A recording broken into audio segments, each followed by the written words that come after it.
Un sonnet, mais particulier. Un sonnet, pas avec un T, avec un E accent aigu. Un sonnet librement inspiré d'un certain Rimbaud, donc un sonnet presque Rimbaud.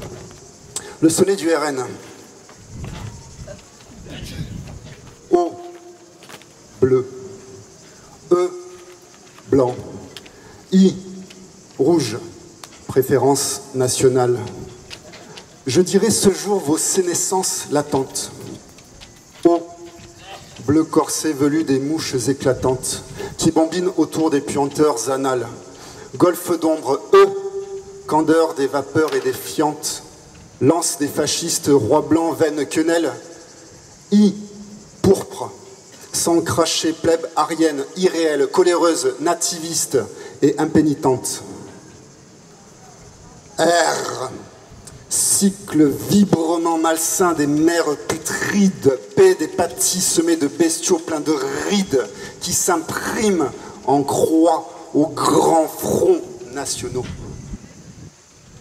N, suprême clairon des trop brunes phalanges, haineuses traversées immondes en ses fanges, l'électorat s'ignorant dans ses idéaux.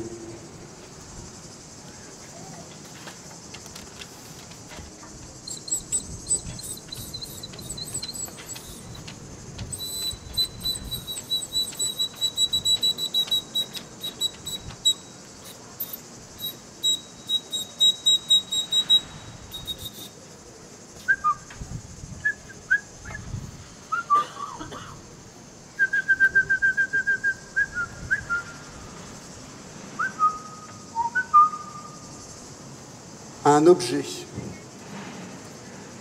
Un objet. Brit. Voilà, c'est un petit objet qui tient dans une main.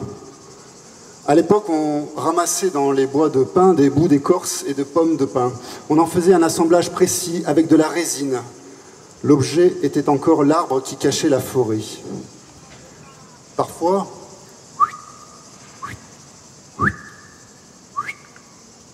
de ridicules fils de fer servaient à creuser un petit trou bien rond dans la coquille abandonnée des escargots. Des noyaux d'olive ou de cerises s'avéraient utiles, bien secs, pas crachés de la veille.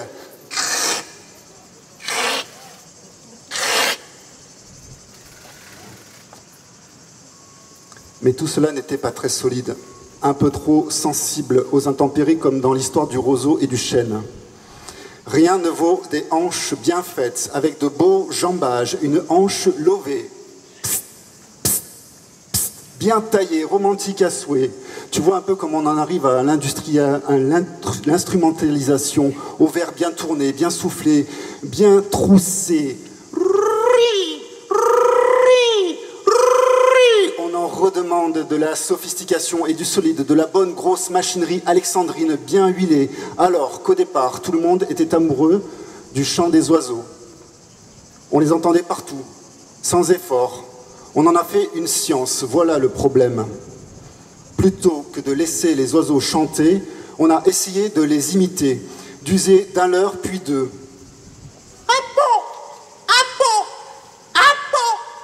Certains ont même cru que la bouche seule pouvait suffire. Un jour, on s'est dit qu'en les attaquant, on pourrait les faire chanter à volonté. En les attrapant, sans autre subterfuge, mais pas à n'importe quelle saison, au printemps. On leur arrachait les plumes pour les faire taire, on les privait de l'usage de leurs yeux. Le temps qu'arrive la lumière d'automne et qu'ils chantent de nouveau pour en attraper d'autres. Couic, quoi, couac, plein d'autres, tous les autres. On a vite fait de remplacer les chants d'oiseaux par des coups de fusil. Aujourd'hui, on peut toujours s'amuser à contrefaire leurs chants, à diffuser leur voix dans des haut-parleurs, dernier cri. Cela ne sert plus à rien. Il n'y a plus d'oiseaux. C'est fini. Ça nous a coupé le sifflet.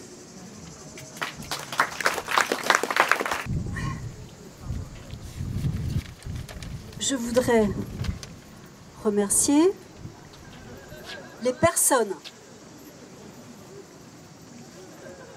Je voudrais remercier toutes les personnes qui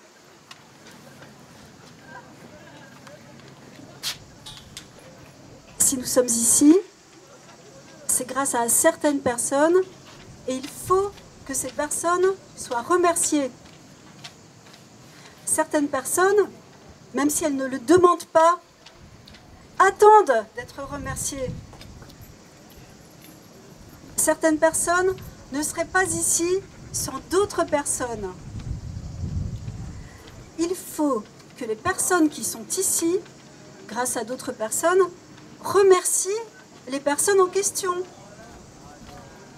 La question n'est pas de savoir comment remercier, mais bien qui doit remercier qui.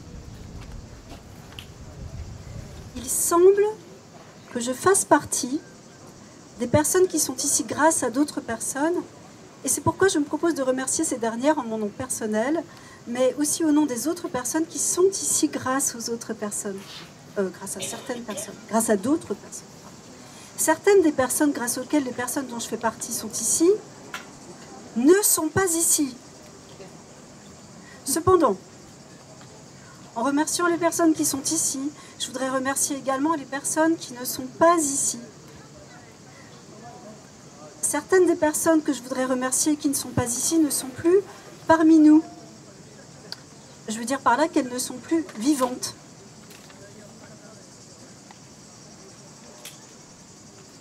Je voudrais remercier les personnes vivantes, mais aussi les personnes mortes.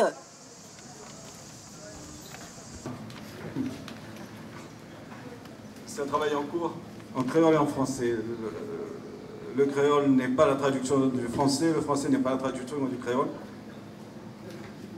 Des fois, ça a à voir, des fois, ça n'a pas à voir, même si c'est en vis-à-vis.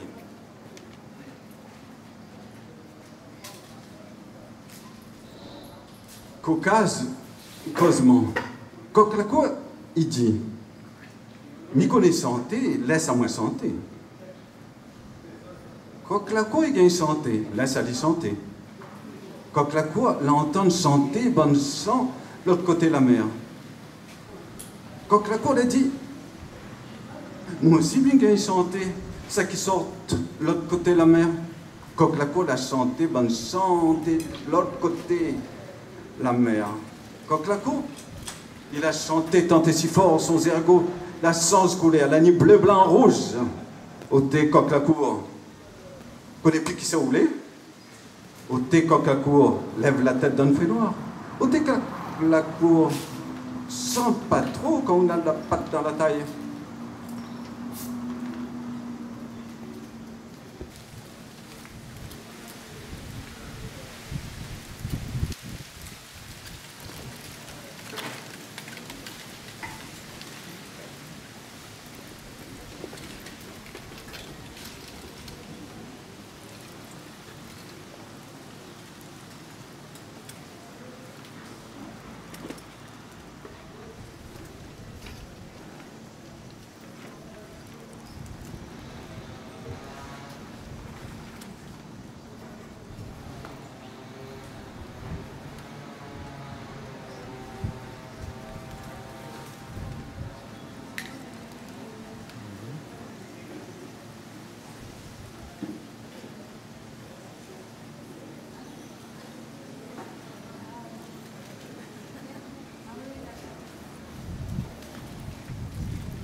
Alors, Œil, c'est un poème épique et salé en volume. Le premier, c'est Les Cyclopes. Le deuxième, c'est Mauvais Œil. Il se déroule sur 2 bobines de caisses enregistreuses d'épicerie de nuit où on peut se procurer les antidotes au mauvais œil.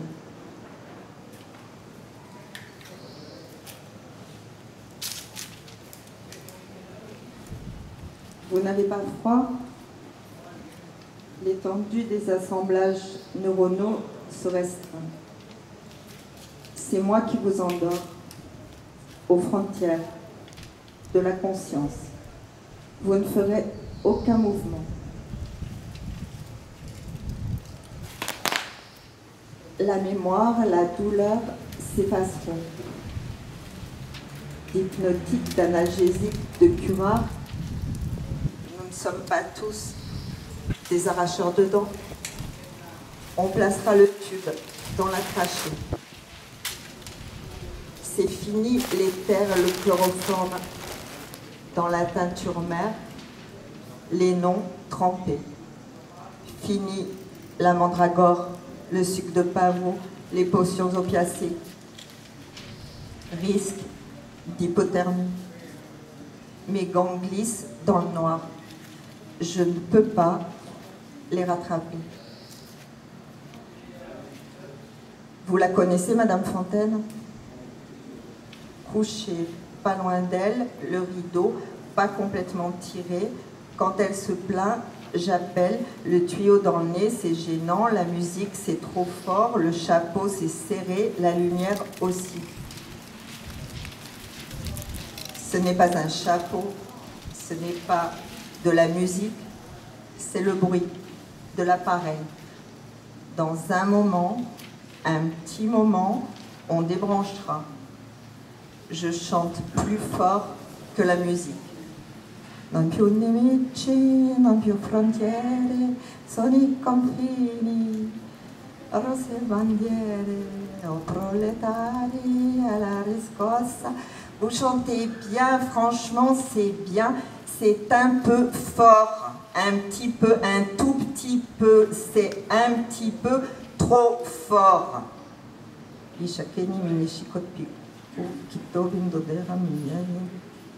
C'est trop fort, la chanson, on vous dit c'est trop fort. Je récite, je chante plus, pour pas gêner Madame Fontaine. Justement, je récite ce qui est resté accroché, suspendu aux parois de mon cerveau. Je veille sur Madame Fontaine, elle dort bien. À quelle heure précisément? Le dernier jour, je la rencontre dans la cour. Elle porte des bas de contention, couleur chair, et une perruque brune. Sa bouche est belle. Elle a 11 enfants. Elle me questionne sur l'heure, également sur la durée. Le temps, c'est très important. L'endroit n'est pas essentiel. Elle doit connaître l'heure, celle du début, celle de la fin, comme pour calculer l'ascendant des nouveau-nés. Il faut l'heure précise de l'arrivée, juste après-midi. Ça durera 7 heures. Je l'embrasse en partant. Au coin de l'oreille, je vois une mèche blanche. Elle échappe à la perruque. Quand la vue revient sur l'écran, les conjurations s'affichent en provenance de Londres, Marseille, Halifax, Strasbourg. Elle date du 8e jour à 13 h, heure de Paris. Goutte à goutte, qu'est-ce qui coule? La syllabe entêtante, goutte à goutte, tu l'entends? L'écoulement à l'intérieur, c'est liquide. Tu sais, ça liquide goutte à goutte pour amortir les chocs, ne pas endommager ton contenu. Pour cette raison, goutte à goutte, lentement, j'essaie de dessiner les organes, je regarde les planches, je recopie les os, les muscles, la muqueuse, la bouche, l'œil, son cil, pas le liquide, pas l'aqueduc, pas les remous, pas la libre circulation, pas le mélange avec le sang. Goutte à goutte, rien que le sang sur la planche, pas en rouge, rouge sang, mais le liquide transparent, personne ne le dessine. Pourtant, je l'entends, secréter, résorber sans interruption, je l'entends. Tu saisis, je l'entends. Tu ne le verras pas, tu sais pourquoi? Parce qu'il est clair, de l'eau de roche. Sur les planches, On ne dessinera que l'opaque. Il flotte dans le liquide comme un fœtus, il s'écoule goutte à goutte pour amortir la pensée. Vos prénoms étaient-ils semblables? Alors, le voilà le mauvais œil. On se retrouve où? Métro Jules Guesde. Après, on passera chez l'épicier, acheter les œufs, parfaitement blancs. 18 ans tout. On monte les marches, c'est un peu fatigant, mais après, vous verrez, c'est beau. Les arbres plantés en cercle autour de la maternelle. On visite l'appartement, il y a plusieurs balcons. L'aîné des fils entrepose les moteurs et les pots d'échappement. Dans l'entrée, il y a des calligraphies sur fond noir velours. Les instruments comoriens sont posés à côté, au salon. Chaque enfant sourit dans un cadre à des âges différents. 3 heures, c'est l'heure de monter d'autres escaliers. L'ascenseur est en panne. K vient nous ouvrir. Elle porte un peignoir à motif léopard. B fume sur la terrasse. Elle vit chez K, souffre d'un chagrin d'amour. C'est elle qui fait les courses, descend les 5 étages, puis les remonte avec les provisions. Nous nous asseyons sur la terrasse, c'est là que tout le monde attend. Je passe la première. Je suis K dans la chambre. Elle attrape les œufs que je lui tends. Je m'assois sur le lit, la couverture est assortie au peignoir de K. Elle fait tournoyer les œufs autour de mon crâne, puis les casse dans la cuvette que je tiens sur mes genoux. Les œufs, en se brisant, font apparaître les écritures. Alors, contrairement à d'habitude, aujourd'hui, ça va être décousu. Alors, je vais, notamment pour les personnes qui ne me connaissent pas, je résume mon travail. J'ai travaillé sur la traduction de la crise grecque, j'ai travaillé sur le secret comme matériau poétique, et j'ai travaillé comme sur ce qui ne tient plus, sur ce qui s'effondre, sur ce qui fuit et ce qui tient encore. Donc aujourd'hui, comme c'est un peu décousu, ça a été très cousu, ça a été cousu par des livres, par des éditeurs, par des imprimeurs de talent qui ont cousu, qui m'ont permis de coudre. Là, je vais découdre en faisant des liens. Donc, le premier livre s'appelait Gloss, comme glossa, comme la langue, comme le glossaire, comme la glossolalie, comme les glossolala, comme les glossaglagla, tout ce qui est gloss, était sur la situation grecque. Et je vais en lire quelques extensions. Donc, c'est décousu. Donc, alors, c'est décousu. Comme j'arrive de la nuit de Grèce, comme l'année dernière, fatigué comme l'année dernière, je vous donne des nouvelles de la Grèce comme l'année dernière. Puis, dans un second temps, je parlerai de, je ne sais pas comment le nommer, j'appellerais ça une forme d'agression fasciste, c'est-à-dire qu'est-ce que c'est être agressé dans le dos quand on rentre chez soi. Et peut-être une leçon de grammaire pour terminer, en gros. Alors, décousu à Sindetto. Chapitre 1. Alors, dans la voix, dans la télé, il y a toujours des pro-publicains, des antimocrates. Pourtant, ils se traitent d'anti-publics, comme la publique. C'était du peuple, c'est comme si c'était du pouvoir. Mais ils se font ceinturer par des mots, des glossolalies enchaînées. Ils gramment des lignes, ils raturent des grammaires.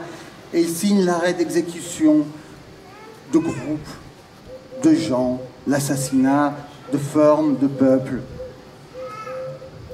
Tout le monde doit de l'argent à tout le monde. Oui, je te donnerai l'argent que tu me dois quand on m'aura donné mon argent dû. Tu auras l'argent dû quand j'aurai mon dû.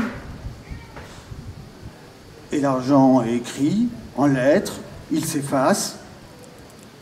Même, il reste toujours quelqu'un, quand même, qui remplit un chèque, qui signe des factures, ça se trouve, qui fait péter la carte, comme ça. Il y en a toujours comme ça pour régler l'ardoise. Mais quand même, ça n'existe plus. Il reste cette croyance, hein, cette chose de l'argent n'existe plus, il reste cette chose à la place de l'argent, cette croyance du dû dans le dû. Et voilà, et quelques nouvelles que j'ai eues, c'était retrouver, en fait, pas retrouver, en Grèce, mon ami fantôme, Panos, qui est une forme de petit Socrate grec, qui est un ergonome du village, hein, qui va dans les cafés, qui va défendre des positions de révolution sociale, en tout cas d'espoir, alors qu'il y a pas mal de désespoir. Alors je vais vous le dire en franco-grec ou en faune, en une sorte de gaulois hellénique. C'est un petit Socrate du village qui est face aux catastrophes, en chorus, avec l'idéal mocrate comme ça, contre tous les macros, plutocrates autour, tous ces archontes qui s'aigrissent, qui se grignotent dans la monocratie, toutes ces baleines dorées, ces hippopotames en ombre, sans céphale symbolique. Lui, l'ergonome de la vie hédonique. Mon ami Philosmou, sans apologie de la douleur, sans céphale, tout ça, Photias Tistrapezes, prêt à brûler les banques, mon ami ergonomique, qui laisse les freins de la logique de l'autre côté du glossaire, entre le mu et l'oméga, les carcasses des idiomes et les squelettes de la grammaire. La langue n'existe pas plus, il n'y a plus que des idiomes, des drones de lexique, d'une forme de rhumatisme pragmatique, des glossaires, du glouglou et du glagla, des glossolali, des glossalala, comme je vous le disais. Il n'y a pas que ça. Il n'y a que ça dans le pas de langue. Une côtelette de côte, un air créatique entre les os, des mottes de côte tragique et de la lave. Du liquide entre, de la vidéo liquide, du liquide acoustique et des os, des squelettes chorégraphiques, des chœurs de sueur. Une glossolalo très physique, hyper physique, au carré, mais le carré n'existe pas, on pourrait dire hyper tétraèdre. C'est ça la langue de pas de langue.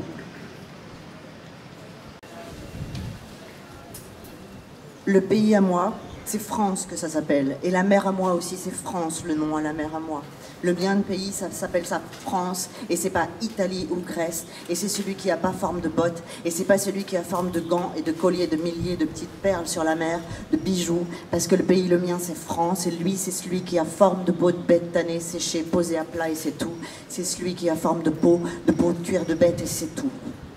Et dedans, la langue à moi aussi, c'est celle-ci qui n'a pas forme du tout, tant qu'elle bouge tellement de forme, de tout, de place, si bien que la langue, cet animal, on ne pourra pas jamais ne l'attraper, cette bête-là, pour la capturer, la tuer, la dépecer, la peler, elle, cette langue, cet animal-là, et jamais lui prendre sa peau à plat comme ça. Et que la langue, ça n'a pas de peau, la langue à soi, on ne peut pas lui peler, la langue à soi, c'est pas de peau, c'est pas de peau, c'est de viande, la langue, on ne peut pas peler parce que la langue, la peau, la langue, c'est tout attaché, la peau, c'est attaché, la langue, c'est attaché, qu'on peut l'enlever, c'est attaché soi-même, qu'on peut l'enlever. Ça peut pas se sauver, on peut pas mettre à place ça, c'est pris dans soi ça, on peut pas mettre à place ça, ça se met pas comme ça, parce que la peau à quelqu'un, la peau c'est profond, la peau c'est pas de la surface, c'est de la profondeur la peau, aussi la peau c'est pas du pourtour, la peau est ni autour, la peau c'est du milieu, c'est pas de la surface, c'est du milieu, la peau ça appartient pas autour, c'est pas du vêtement la peau, des habits, la peau, des bijoux, la peau ça appartient à tout, c'est du centre. Arraché, peau, langue, cœur. Si tu enlèves la peau, la langue, tu enlèves le cœur. La langue, c'est pas le pays, la langue, ça n'a pas de forme de pays. La langue, c'est pas de cuir pour faire bottes et pour faire grande peau. C'est pas des habits, des bijoux et des colliers. La langue, c'est du milieu, alors c'est du cœur comme ça. Le pays, c'est pas du cœur. Le pays à moi s'appelle comme ma mère et c'est pas du cœur. C'est pas du vivant, le pays. Le pays, c'est peau de bête tannée, c'est du mort, le pays. C'est la peu peur. Elle métastase de partout. D'abord dans la calebasse, elle creuse des trous dans la raison, des minuscules orifices. Elle incise d'imperceptibles entailles, d'invisibles cicatrices. La peur, elle ouvre de microscopiques brèches. Elle introduit dedans les toutes petites blessures, la haine et la répulsion du différent, du dissemblable. Elle fabrique de la rumeur, de la discorde. Elle épice, elle pimente, elle brûle, elle crache. Elle envenime, dénigrant le migrant, insinuant un danger de l'étranger. La peur, elle dénature. La peur, elle sépare. Elle isole, elle éloigne. Les lésions cérébrales prolifèrent quand les petites peurs réduisent l'horizon. Quand elle comprime les perspectives, qu'elle infériorise les lointains, la peur réduit la pensée, elle la cabosse, la recroqueville. La peur coupe le souffle, elle entrave l'air qui entre et qui sort. Elle condamne au spasme, à la suffocation, elle agace la sagacité, affaisse la finesse, paralyse l'analyse, pourfend le discernement profondément.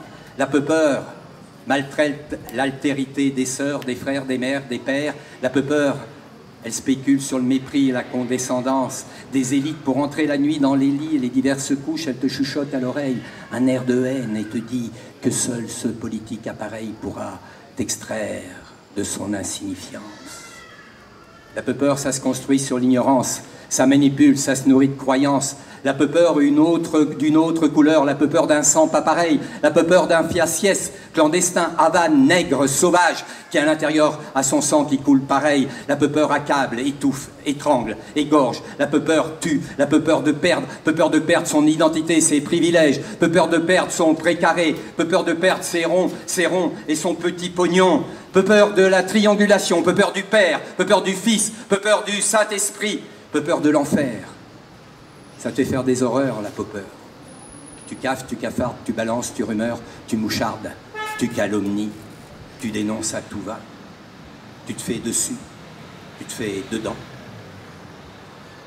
Mais la peur, tu peux l'arracher, tu peux lui couper ses racines, tu peux l'empêcher de prospérer, tu peux taire ses pensées assassines, mitrailler la trouille, t'attaquer à ta pétoche, t'as qu'à t'attaquer à ta frousse, t'as qu'à t'attaquer à ta couardise, t'as qu'à t'attaquer à tes craintes, à ta lâcheté, à ta frayeur, t'as qu'à t'attaquer à ta panique, t'as qu'à t'attaquer à ta terreur,